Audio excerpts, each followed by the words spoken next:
नमस्कार मित्रमैत्रिणींनो. आपल्या देशाला जर का आपल्याला अत्यंत उंचीवर घेऊन जायचं असेल, खरोखर विश्वगुरू व्हायचं असेल, तर आज देशामध्ये चुकीचे कामं करणाऱ्या प्रत्येक व्यक्तीला कडक शिक्षा केली पाहिजे. खास करून सत्तेवर बसलेले, तुमच्या आमच्या टॅक्सच्या पैशामधून पगार खाणारे लोक जेव्हा मोठ्या प्रमाणावर भ्रष्टाचार करतायत, पेपर लीक करतायत, लाखो विद्यार्थ्यांचं आयुष्य पणाला लागतंय आणि अशा लोकांचा जर का राजीनामा घेतला नाही, अशा लोकांना घरी बसवलं नाही आणि त्यांना जर कडक शिक्षा केली नाही, तर आपल्या देशाला कोण वाचवू शकेल सांगता येत नाही. गेले 8 दिवस 10-15 दिवस तुम्ही बघत असाल, इतके घोटाळे बाहेर येत आहेत. आणि आजचा व्हिडिओ तर या 17 वर्षाच्या मुलांनी जो घोटाळा बाहेर काढलेला आहे त्यांच्याविषयी आहे. होय, तेच जेनझी, ज्यांना कॉकरोच म्हणलं गेलं, ज्यांना बिनफालतूचे लोक म्हणतात, त्या लोकांनी चक्क सरकारी शिक्षण विभागाचा मोठा घोटाळा बाहेर काढला. CBSEचा घोटाळा बाहेर काढला. तुमचे मुलं मुली जर CBSEला शिकत असतील तर हा व्हिडिओ तुमच्यासाठी आहे. शेवटपर्यंत बघा. या 17 वर्षाच्या मुलांनी काय केलं आणि सरकारने काय करायला पाहिजे होतं आणि आपल्याला आता कुठे जायचं आहे आणि तुमच्या मुलांचं भविष्य काय आहे याच्यावरही आपण थोडक्यात बोलूया. एक आहे निसर्ग अधिकारी, दुसरा आहे वेदांत श्रीवास्तव आणि तिसरा आहे सार्थक सिद्धांत. या 3 छोट्या छोट्या दिसणाऱ्या पोरांनी काय केलं तर पहिला जो निसर्ग अधिकारी नावाचा मुलगा आहे, ह्याने हा एक इथिकल हॅकर आहे. ह्याने तर CBSEची वेबसाईट जी आहे ती 1 तासामध्ये ती वेबसाईट ओपन केली. त्याच्यामध्ये आपल्याला वाटेल त्या विद्यार्थ्याचे पेपर बघितले. त्यांनी सांगितलं की कुणीसुद्धा विद्यार्थ्याचे पेपर बदलू शकत आहेत, मार्क बदलू शकत आहेत. विचार करा, तुम्ही तुमच्या पोरांना तुम्ही CBSEला टाकलं, तुमचे पोरं खूप चांगला अभ्यास करतात, कॉम्पिटिशनमध्ये पुढे जात आहे असं तुम्हाला वाटतं, पण या ठिकाणी ह्या वेबसाईटवरून कोणाचे मार्क कसेही बदलवता येत आहेत. याने प्रूव्ह करून दाखवलं.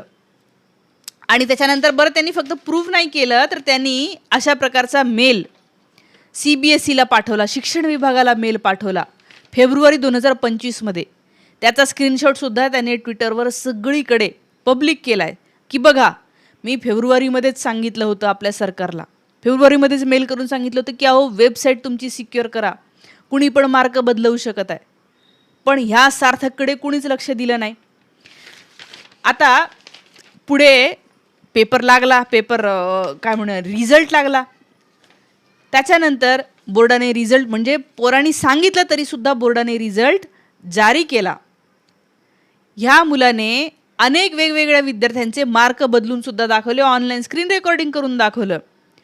आज CBSEमध्ये ज्या ज्या लोकांनी CBSE बोर्डामधून 12वीच्या परीक्षा दिल्या, लाखो विद्यार्थी असे आहेत की जे सांगत आहेत की आमचे मार्क आम्हाला चुकीचे आले. अहो, आता काही पोरं असतात की नाही ज्यांना माहिती असतं, मुलं मुली की ज्यांना माहीत असतं की नाही मला 80% वरच भेटणार आहे, आणि जर त्या पोराला 60% भेटले तर घरचे शॉक होणार, तो मुलगा शॉक होणार. असे लाखो लोक आहेत. त्याच्यानंतर पुढची केस जी सांगते मी तुम्हाला, ज्या मुलांनी स्वतः दाखवलं की त्याचा पेपर कसा, त्याचा पेपरच नाही आहे. वेदांत श्रीवास्तव हा दुसरा मुलगा बघा काय केलंय त्याने. तर रिझल्ट लागल्याच्या नंतर त्याला कळलं की आपले मार्क कमी आलेले आहेत. मार्क का कमी आले म्हणून त्याने आन्सर शीट मागवली. आता आन्सर शीट ही ऑनलाईन मिळाली त्याला. आता ऑनलाईन आन्सर शीट मिळायच्या नंतर मी जर का काही गोष्टी लिहिल्या असतील, मला ओळख येतील की नाही माझे अक्षर आहेत ते. त्याला आन्सर शीटमध्ये काही त्याचे पेपर मिळाले, काही दुसऱ्याचेच पेपर मिळाले, म्हणजे पानं वेगवेगळे. त्याला वाटलं हे कसं काय शक्य आहे, माझा पेपर मिळाला पाहिजे ना पूर्णच्या पूर्ण, म्हणजे अर्धे पानं ह्याचे पेपरचे, अर्धे पानं दुसऱ्या कोणातरी शेजारच्या आज इकडच्या तिकडच्या पोराचे लावले आणि मार्क त्याला दिले गेले.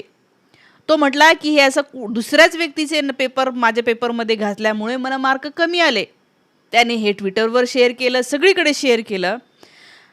तर ह्या वेदांतला पाकिस्तानी म्हणलं, पाकिस्तानी ह्या जर्नलिस्टनी, की बघा हे पाकिस्तानी आहे.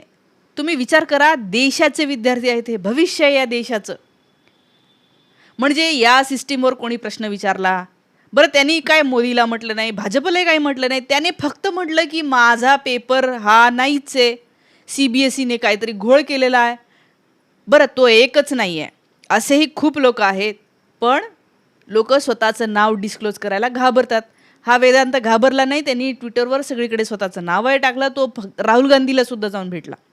त्याने आपला आवाज उठवत राहिला. लोक त्याला पाकिस्तानी म्हणाले, लोक त्याला बाहेरच्या देशाचे एजंट म्हणाले, बाहेरून फंडिंग मिळतं म्हणून तू देशाचं नाव खराब करतोय, तू CBSEचं बदनाम करतोय, काय काय नाही बोललेत लोक. ही आज या देशाची पद्धतच झालेली आहे. कोणी जर का काही म्हणलं मोदीजींना, कोणी भाजपला काय म्हटलं, कोणी एखादी सिस्टीम की अरे बाबा हे यांचं चुकलं, CBSEचं चुकलं, काय हे कसं काय झालं, असा प्रश्न तुम्ही विचारूच शकत नाही. तुम्ही विचारलं की तुम्हाला एकतर पाकिस्तानी म्हणणार, देशद्रोही म्हणणार, हिंदू विरोधी म्हणणार, काहीतरी साजिश आहे, षडयंत्र आहे, हे सगळे लेबल तुम्हाला लावले जातात. म्हणजे तुम्ही एक काम करायचं, काही नाही बाबा, हां सगळं छान आहे, भरपूर पेट्रोल मिळतं आहे, रांगा नाहीच आहे असं म्हणायचं, महागाई नाही आहे म्हणायचं आणि घरी बसायचं, अशी यांची इच्छा आहे. पण असं जर का आपण घरी बसलो ना, तर त्या पाकिस्तान किंवा अफगाणिस्तानपेक्षा वाईट अवस्था देशाची होऊ शकते. म्हणून चूप नाही बसायचं आणि या वेदांतचं 17 वर्षाचा पोरगा मानावं लागेल. पाकिस्तानी म्हटलं, सगळं म्हणलं तरी तो बोलत राहिला, तरी तो भेटतोच आहे, तरी तो मीडियाला बाईट देतो आहे. आणि करोडो रुपयाचा जो काही करोडो लोकांसोबत हा जो फ्रॉड झाला ते एका विद्यार्थ्याने आपली ॲन्सर शीट पब्लिक केल्यामुळे कळला. आता तिसरा हा मुलगा पण मानावं लागेल. ह्यानी तर डायरेक्ट दाखवलं की शिक्षण विभागाने कसा चुकीच्या कंपनीला टेंडर दिलं. काय नाव आहे या विद्यार्थ्याचं? याचं नाव आहे सार्थक सिद्धांत. ह्याने एक ब्लॉग लिहिला. ह्याने काही वेगळं केलं नाही. CBSEच्या शिक्षण विभागाच्या वेबसाईटवर जे दिलेलं तेच सगळं वाचलं. त्याच्या लक्षात आलं की ही जी कंपनी आहे, ज्या कंपनीला पेपर स्कॅन करण्याचं टेंडर मिळालेलं होतं, कोएम्प्ट नावाची, ह्या कंपनीने त्या तेलंगणा राज्यामध्ये 2-3 वर्ष आधी स्टेट बोर्डाचे, त्यांचे तेलंगणाचे स्टेट बोर्डाचे पेपरचं काम तिला मिळालं होतं.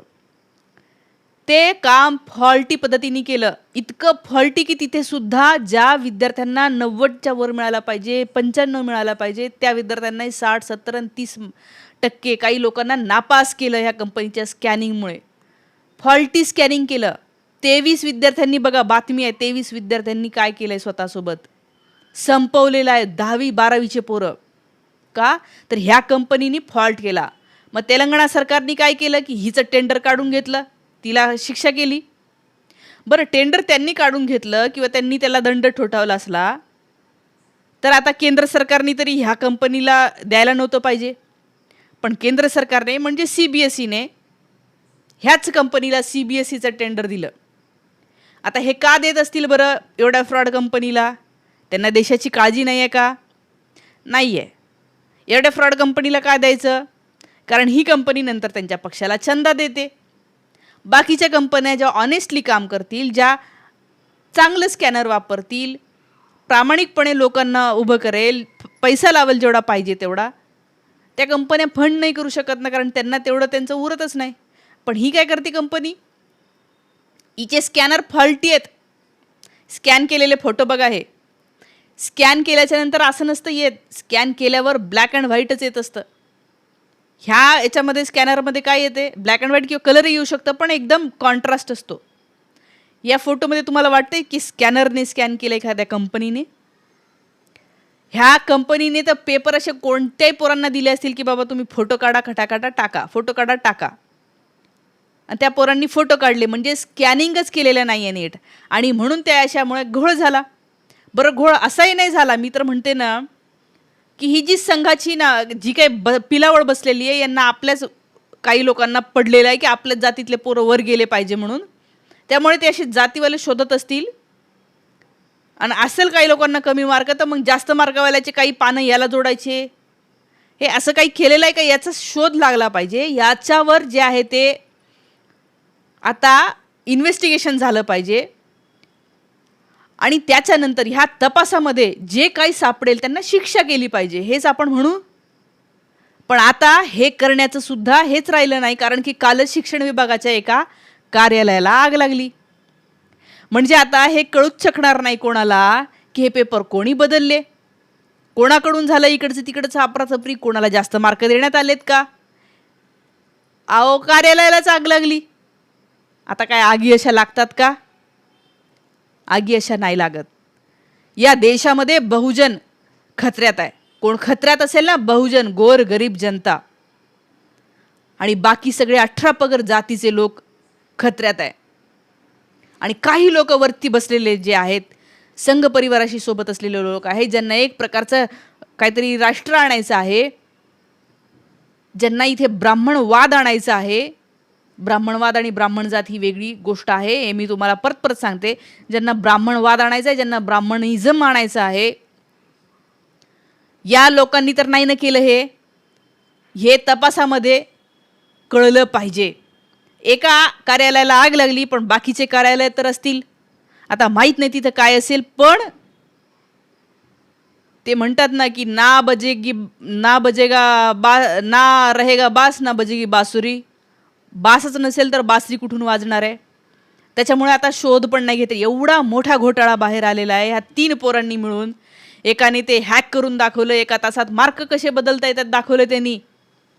हे किती सोपं आहे, परीक्षा द्यायची गरज नाही पोरांना. असं म्हणजे हे ज्यांना माहिती आहे त्यांना माहिती आहे, आपल्याला काही गरज नाही तिथे जायचं आहे. हॅकरला काय 2-4 हजार रुपये द्यायचे, मार्क आपले बदलून घ्यायचे. चांगलं ना, पोराला म्हणजे मेंदू तुमचा वाढूच नाही. कोणाचे मार्क कसे वाढवता येतात हे या कंपनीला, फ्रॉड असलेल्या कंपनीला, ज्या कंपनीने चुकीचे कामं केले याचा ट्रॅक रेकॉर्ड आहे, बातम्या आहे, सगळं असून सुद्धा CBSEने एवढ्या मोठ्या बोर्डाने त्याला टेंडर दिलं. म्हणजे तुम्ही विचार करा, यांना खरंच देशाची काळजी आहे का? आज या देशामधला विद्यार्थी खतऱ्यात आहे. किती मोठं टेन्शन असतं मला माहिती आहे 10वी-12वीत असताना, की पुढे काय करायचं. नीटची परीक्षा नीट नाही होत, 22 लाख विद्यार्थी त्याच्यामध्ये खतऱ्यात आलेत. 17पेक्षा जास्त लोकांनी संपवलंय स्वतःला. हे त्या पोरांचा दोष नाही आहे, हे या व्यवस्थेने घेतलेले बळी आहेत. आणि एवढं सगळं होऊन पण शिक्षण मंत्री राजीनामा नाही देत. अरे अनेक देश आहेत, खूप देश आहेत. एक जरी माणूस मेला ना, मी तुम्हाला सांगते त्या देशामध्ये राजीनामा दिलेला आहे मंत्र्यांनी. की आपल्या डिपार्टमेंटची चूक. लोकशाहीमध्ये सार्वजनिक दायित्व असतं, सार्वजनिक जबाबदारी असते. म्हणजे जर का शिक्षण मंत्री एखादी व्यक्ती असेल आणि त्यांच्या खात्यात भ्रष्टाचार, भले शिक्षण मंत्री नाही केला पण खात्यात भ्रष्टाचार जर झाला, याचा अर्थ मुखियाचं लक्षच नाही आहे इकडे. मुखिया तिकडे इलेक्शन जिंकण्याला मदत करतोय, कॅम्पेन करतोय. मुखियाला जे काम दिलं ते करतच नाही आहे, म्हणून घोळ झाला. भलेही खालच्या लोकांनी केला असेल पण त्याची जबाबदारी असते. या देशामध्ये 26/11चा हल्ला झाला तेव्हा गृहमंत्र्यांनी राजीनामा दिला होता, महाराष्ट्राच्या गृहमंत्र्यांनी राजीनामा दिला होता, मुख्यमंत्र्यांनी राजीनामा दिला होता. का? तर हे असं झालंय. आता पुलवामा हे अटॅक झाला, कोणी दिला का राजीनामा? नाही. पहलगामला हल्ला झाला, कोणी दिला का राजीनामा? नाही. एवढा मोठा नीटचा घोटाळा, शिक्षण मंत्र्यांनी राजीनामा नाही दिला. CBSEचा घोटाळा ह्या 3 पोरांनी काढला, बिचारे 17 वर्षाचे पोरं. कुणीच काहीही जबाबदारी घ्यायला तयार नाही. आणि ज्या देशामध्ये अशी जबाबदारी पगार खाणारे लोक घेत नसतील, जे आपलंच मीठ खाऊन जर का मिठाला जागत नसतील, तर त्या देशाला शुभेच्छा देण्याशिवाय काही राहत नाही. मी म्हणते म्हणून बोलत राहा. आपण बोलत राहूया. या 3 पोरांनी केवढं धाडस दाखवलं. 15 वर्षाचे पोरं, त्यांना काय घरचे म्हणले असतील, राहू दे तुला काय करिअर नाही करायचं का? आता ते सगळ्यांच्या फोकसमध्ये आले, सरकारच्या फोकसमध्ये आलेत, पण तरीही ते बोलले. म्हणून बोलत राहूया. तुमचे मुलं, विद्यार्थी, तुमचे नातेवाईक कोणी CBSEमध्ये असतील, त्यांना हा व्हिडिओ पाठवा आणि बोलायला सांगा. वेगळ्या नावाने बोला, वेगळ्या फोटोनी बोला, कसंही करा. 4 माणसामध्ये, नातेवाईकांमध्ये लग्नाला गेले, वाढदिवसाला गेले, अहो सांगा देशाची काय हालत आहे, तरच या देशाला चांगले दिवस येतील. थांबते. धन्यवाद.